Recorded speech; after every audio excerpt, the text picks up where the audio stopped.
Hey, welcome to A Foreigner in the Philippines. It's not exactly a late night meandering, but it is 7 o'clock and we've been facing relentless rain all day. We're on the edge of a typhoon. Looking forward to being missed by it today. We'll keep our fingers crossed on that. Anyway, I wanted to talk about something that faces a lot of people that are coming here to the Philippines in the hope of finding a new life, a new way of life, new culture, and the hope that they may be able even to fit in with that. Well, you think about an ordinary life, what it usually means. It goes through certain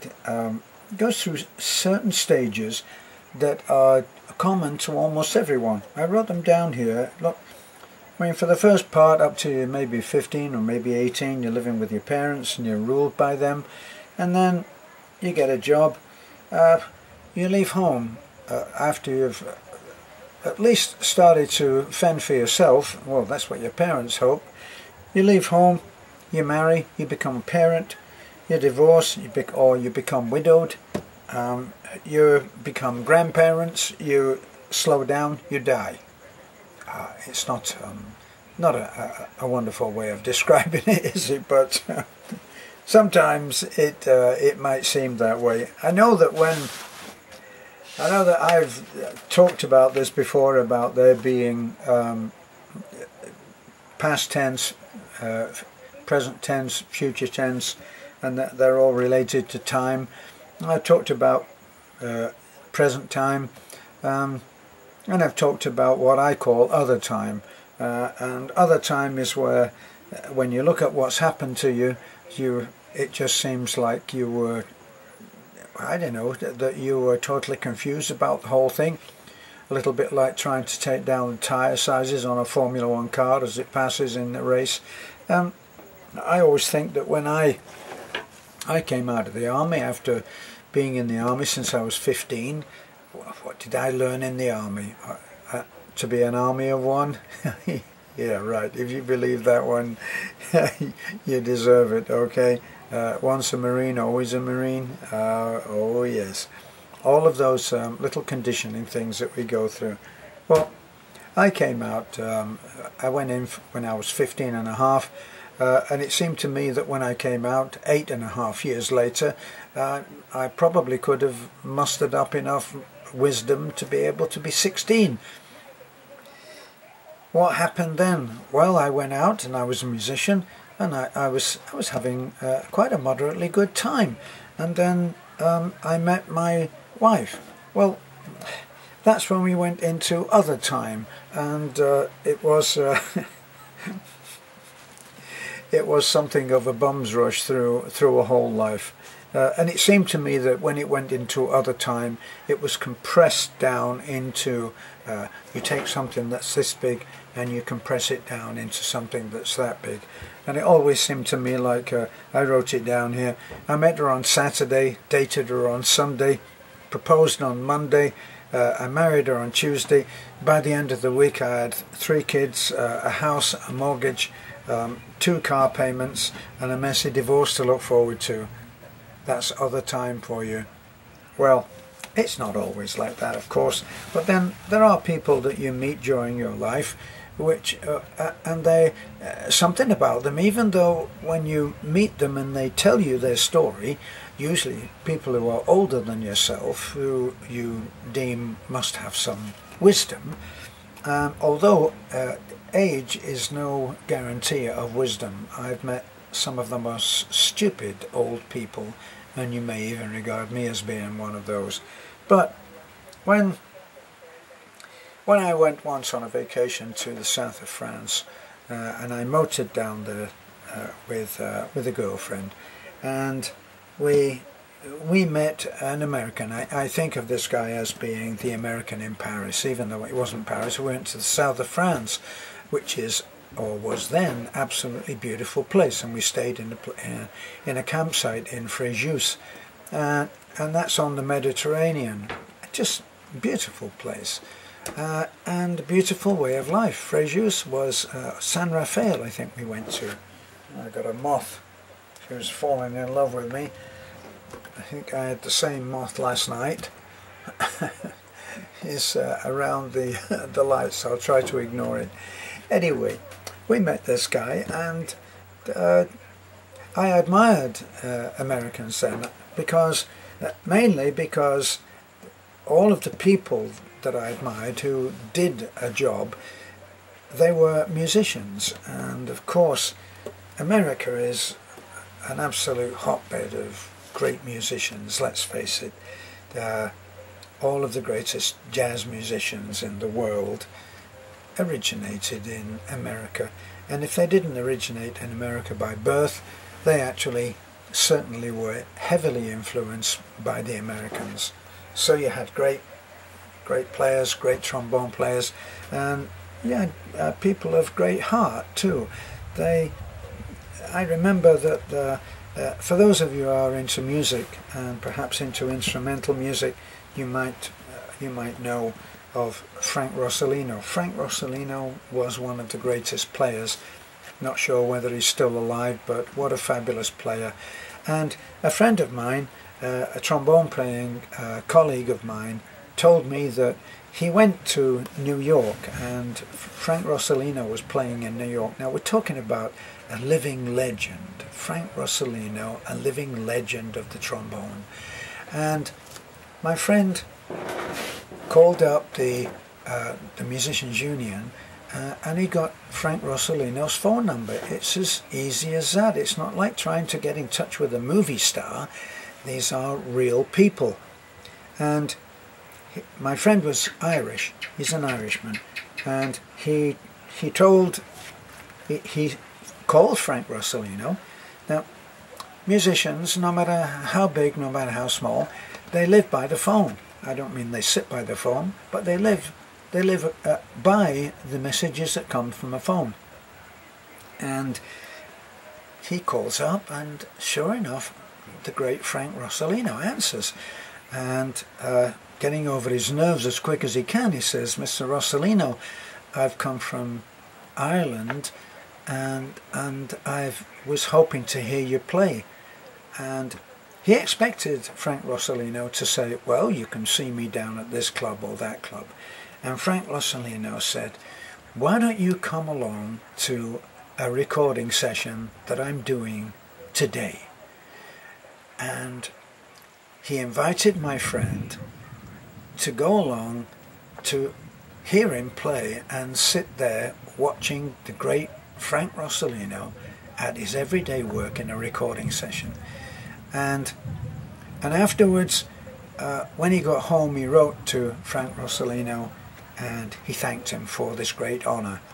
And Frank Rossellino wrote him back a personal, in those days, a handwritten letter saying how much he had enjoyed him and wishing him luck in his career, because my friend was also a trombone player. And my friend carried that letter around in his trombone case. So there are people that you meet who will have an enormous effect on you. I've met several. One, a man who is as close to being a genius as I think it's possible, and he influenced me greatly in terms of trying to become a better person, which is an ongoing work in progress for any of us. I think that the great writer Richard Bach said, if you want to know if your mission on this earth is finished, ask yourself this question: am I alive? And if the answer is yes, then your mission is not finished.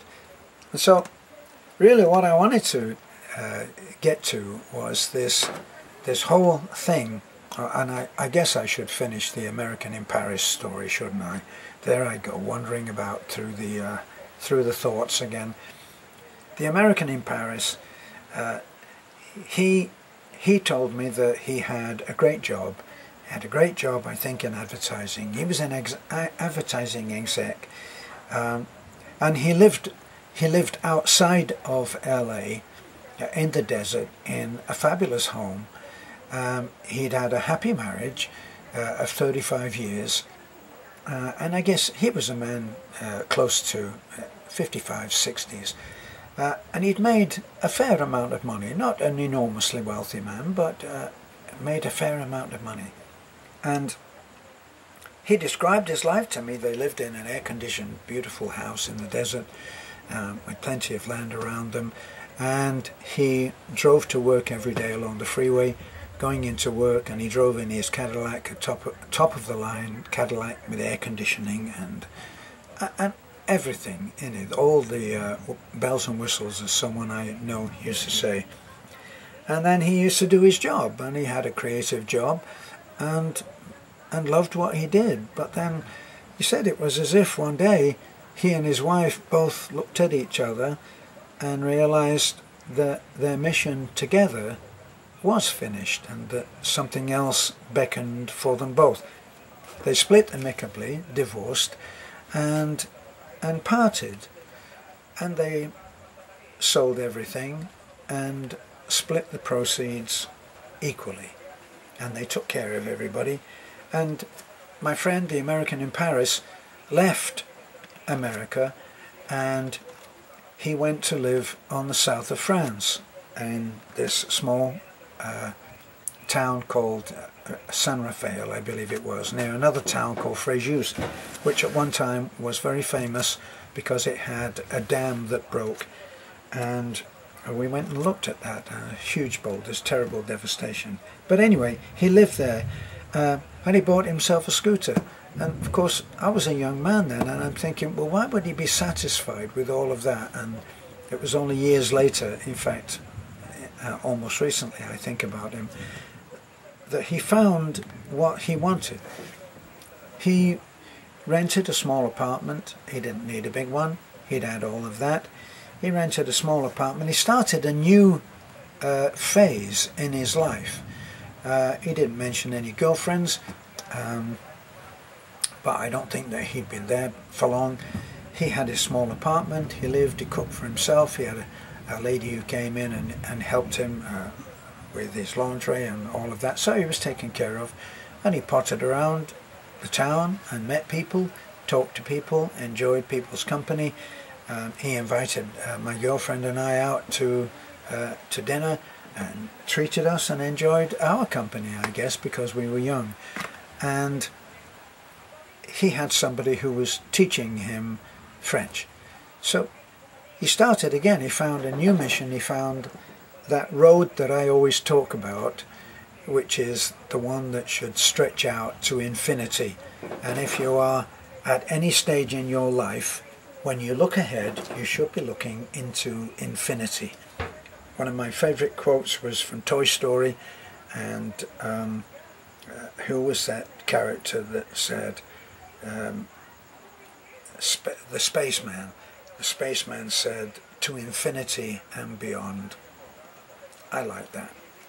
So, what should any of us be doing if we're thinking about coming to from America or from any of the civilized countries to what we may perceive as a third world country? And it is indeed, in many ways, it's a third world country, but in many ways it's far and ahead of that first world country that you may be leaving, because people are happy here. So there's some big lessons to be learned, and a lot of the lessons that you'll learn will be to do with letting go of what you have known and ceasing to judge people by what they own. This is very important, that you cannot judge people by what they own.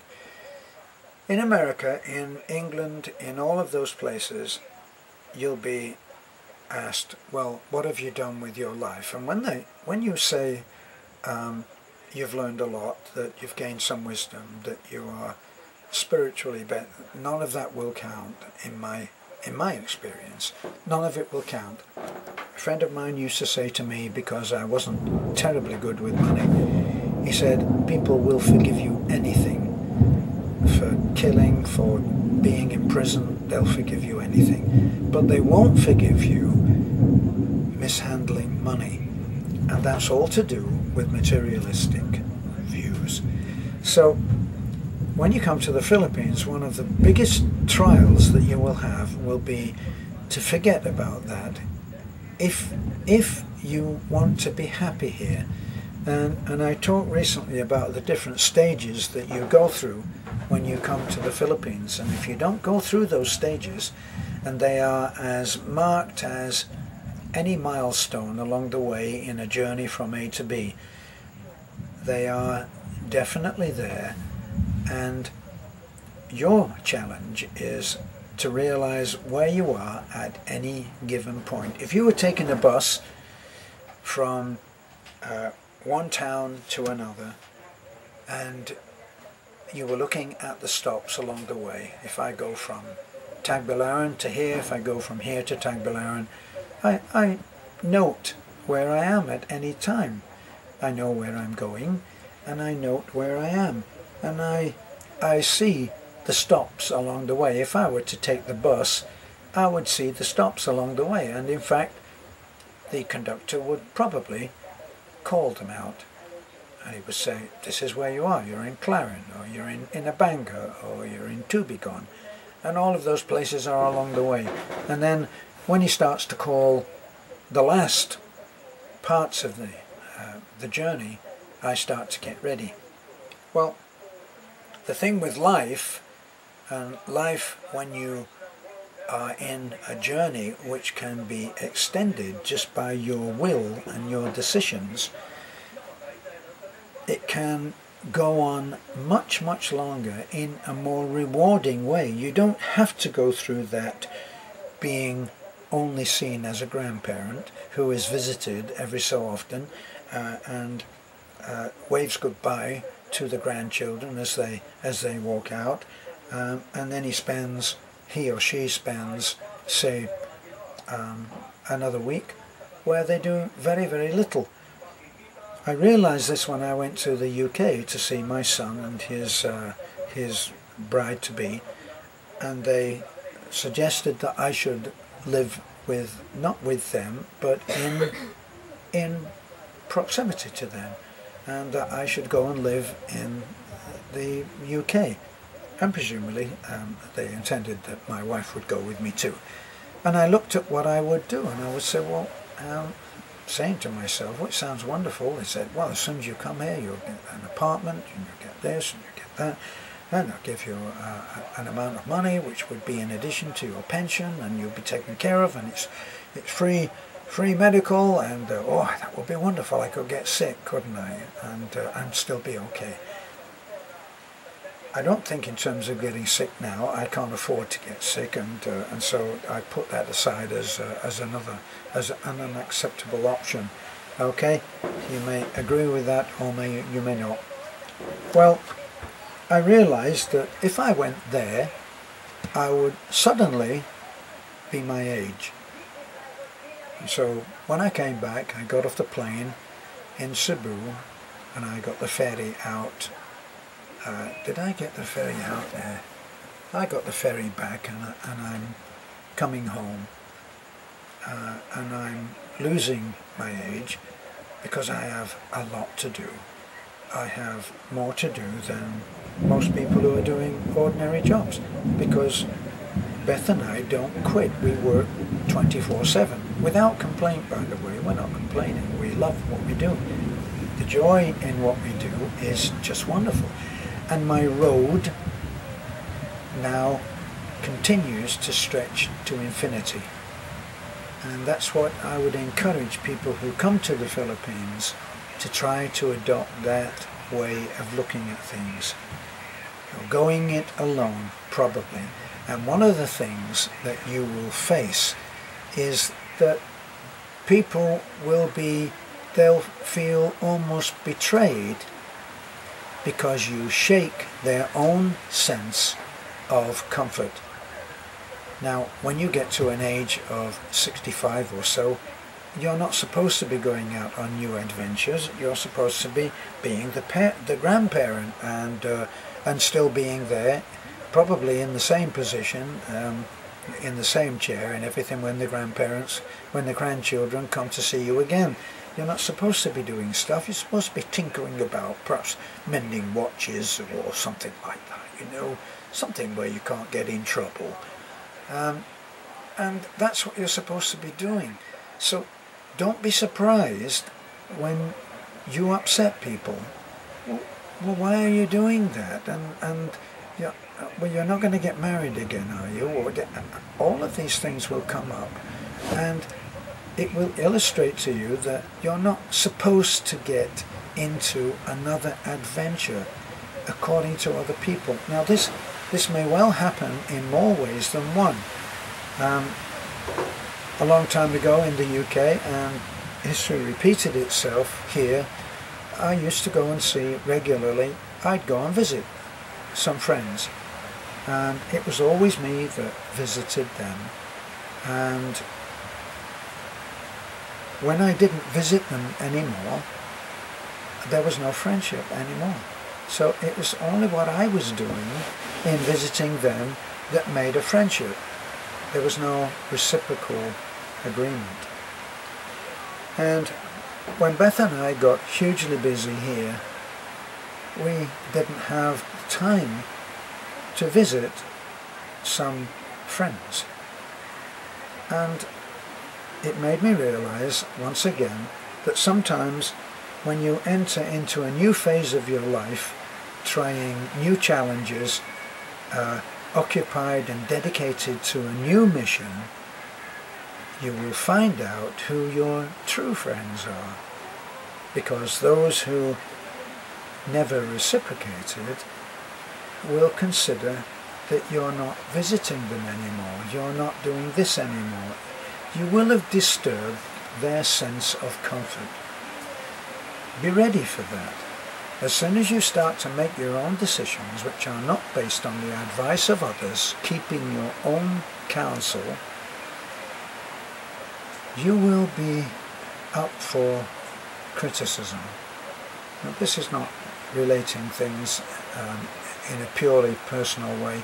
This is a fairly general thing, that when you go out and start a new adventure, it disturbs other people in their sense of comfort. I have given this example once before, but it's a very valid example, and it really does illustrate what I'm talking about. I was running a business in the UK, and I was a building contractor, and I had several sites all going at the same time, and I used to go around. But at first, when I started the business, I was on the tools myself, and I would go and I would be part of that job.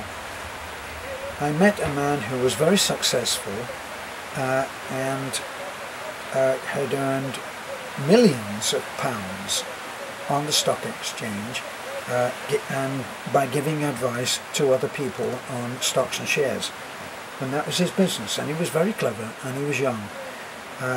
A little bit older than me, but then I was young back then too, believe it or not. And he always saw me in jeans and t-shirt, ready for work. He saw me with tools, he saw me in a work van, he saw me working in his house, and if I'd been working in his house, then I wouldn't be all dressed up, would I? I'd be in work clothes. I'd have a carpenter's pouch on, and my tools would be around, and when I left, his house would be that much better. And he trusted me to do work, and he would send me along to a job like he did on one. He said, I bought this company, it's a printing design company, the owner has now taken me in as a major partner, so I want you to go along there, and I want you to tell me what you can do to dress the place up for £10,000. He said, the owner will be there to meet you, and he will want you to do it for £15,000, but I don't want to spend that much. So go there, come back, tell me what you can do. And he trusted me to do that. So all was fine until one day, as my business bloomed, I was asked to a particular business appointment, and I needed to not to be in t-shirt and jeans, and I had a suit and a tie and a dress shirt and a top coat and a briefcase, and that was how I was going to my business meeting. While I was away, he called and he said, could you come in and see me? And I said, I have a meeting, but I'll come in on my way home. So I called in at his office, and up to then he'd always been very friendly. He had helped me in more ways than one, advice on business. But his face changed when he saw me dressed exactly the same as him. I disturbed his sense of comfort. Now I wasn't the Terence that he had been working with, that he felt superior to. Now I was dressed just like all of his executive office workers who lived in that kind of environment. And he changed subtly, but the initial change when he saw me was quite marked. His face like that. And other people in the office also said the same thing. See, so when you change and move into a different challenge, a different mission, get ready for handling some really strange ways of looking at you, because you're not the same person anymore. Get used to that. So this is as far as I can go. I see that I've gone way over time on this one. Hope you've stayed with me. I'd like to wish you a good evening. Thanks for being with me. Please like, comment, subscribe. I hope it helped. And if you have anything that you would like to communicate to me, give me a PM, personal message. Bye for now.